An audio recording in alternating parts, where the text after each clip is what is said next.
வணக்கம். இது வடலியின் காலை நேர பிரதான செய்தி. முதலில் தலைப்புச் செய்திகள்.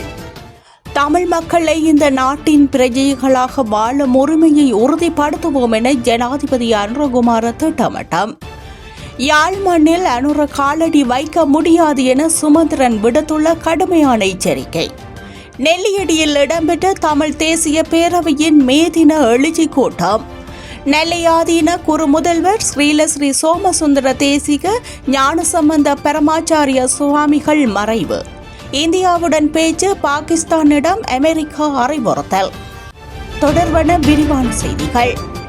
தமிழ் மக்களின் மொழி, காணி உரிமை மற்றும் இந்த நாட்டின் பிரஜைகளாக வாழும் உரிமையை உறுதிப்படுத்துவோம் என ஜனாதிபதி அனுரகுமார திசாநாயக்க தெரிவித்துள்ளார்.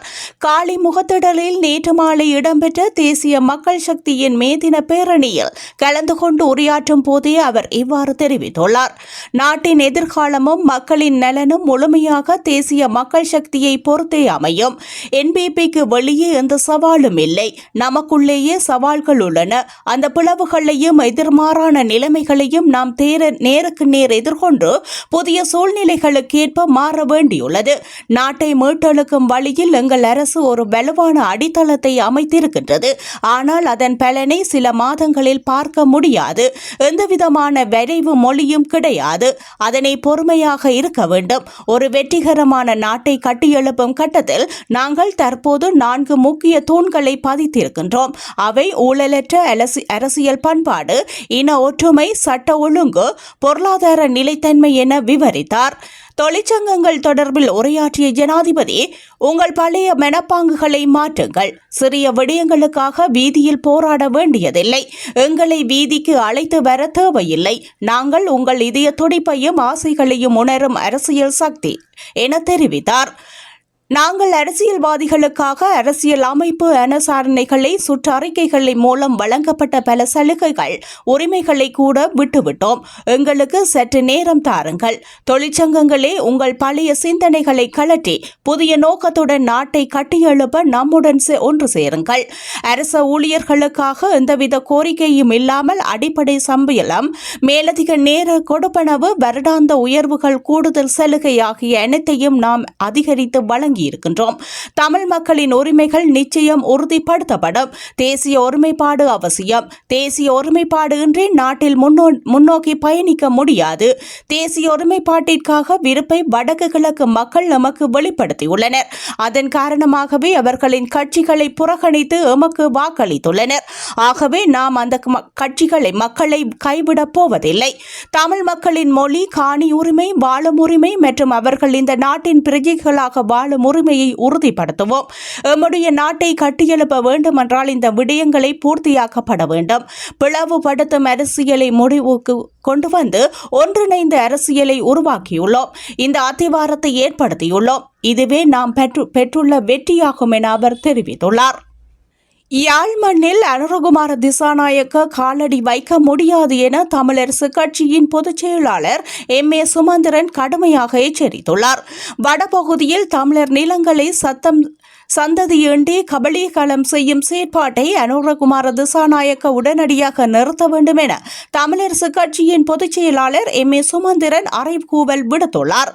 அத்துடன் அவ்வாறு கையகப்படுத்திய நிலங்களை உடனடியாக விடுவிப்பதோடு அது சம்பந்தமாக வெளியிட்ட வர்த்தமானியையும் மீளப்பெற வேண்டும் எனவும் கூறியுள்ளார். அவ்வாறு தமிழர் நிலங்களை விடுவிக்கவில்லை என்றால் அனுரகுமாரவை வடபகுதிக்கு வர விடமாட்டோம் என கூறியதோடு யாழ் மண்ணில் ஒருபோதும் காலடி வைக்க முடியாது எனவும் கடுமையாக எச்சரிக்கை விடுத்துள்ளார். யாழ்ப்பாணம் வீரசிங்கம் மண்டபத்தில் இடம்பெற்ற மேதின கூட்டத்தின் போதே அவர் இவ்வாறு தெரிவித்துள்ளார். தம்மை ஏமாளிகள் என நினைத்து இவ்வாறான காரியங்களை மேற்கொள்வதனாலேயே தாம் இவ்வாறு எச்சரிக்கை விடுவதாகவும் தெரிவித்துள்ளார். 52% அதிகமாக வாக்குகளை பெற்ற கோட்டபாய ராஜபக்சவே சிங்கள மக்களினால் விரட்டி அடிக்கப்பட்டார்.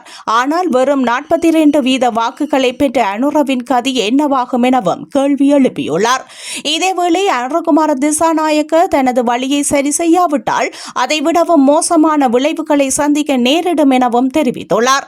மேடைகளில் மக்களின் காணிகளை விடுவிப்போம் என கூறிக்கொண்டு சத்தம் சந்ததியின்றி மக்களின் 5940 ஏக்கர் காணிகளை கபளீகரம் செய்து மார்ச் மாதம் 28 வர்த்தமானியும் வெளியிடப்பட்டுள்ளது எனவும் கடுமையாக சாடியுள்ளார்.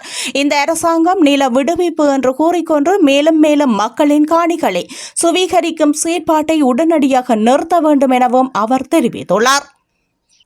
தமிழ் தேசிய பேரவையின் மே தின எழுச்சி கூட்டம் நேற்று மாலை நெல்லியடி மாலுசந்தி மைதானத்தில் இடம்பெற்றுள்ளது. இதன்பொழுது தமிழீழ விடுதலை போராட்டத்தில் தமது இரு பிள்ளைகளை மாவீரராக இனத்திற்கு வழங்கிய தாயொருவரால் பொது சுடர் ஏற்றி வைக்கப்பட்டது. தொடர்ந்து மங்கள விளக்கேற்றலுடன் மே தின எழுச்சி கூட்டம் ஆரம்பமானது.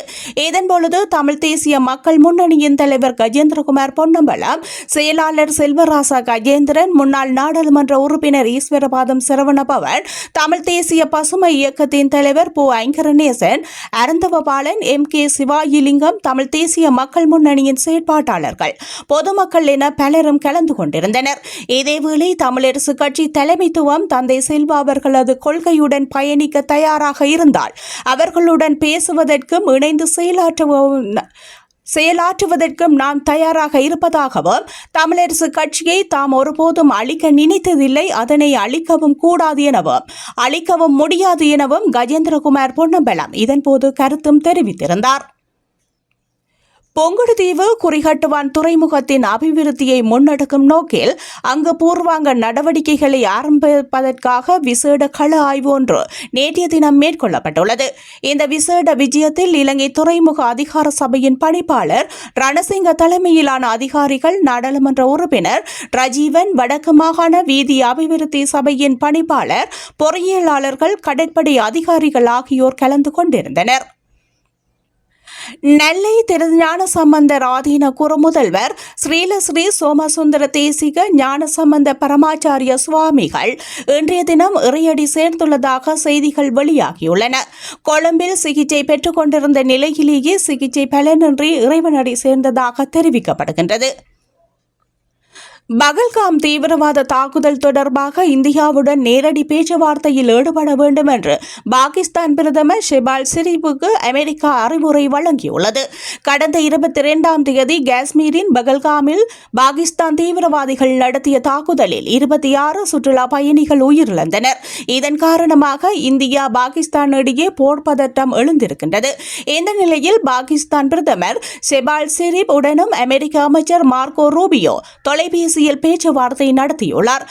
இதன்போது பகல்காம் தாக்குதல் தொடர்பான இந்தியாவின் விசாரணைக்கு பாகிஸ்தான் அரசாங்கம் முழு ஒத்துழைப்பு வழங்க வேண்டும், பதற்றத்தை தணிக்கும் நடவடிக்கைகளில் பாகிஸ்தான் அரசு ஈடுபட வேண்டும், குறிப்பாக இந்தியாவுடன் நேரடி பேச்சுவார்த்தை நடத்த வேண்டும் என்று மார்க்கோ ரூபியோ அறிவுறுத்தல் விடுத்துள்ளார்.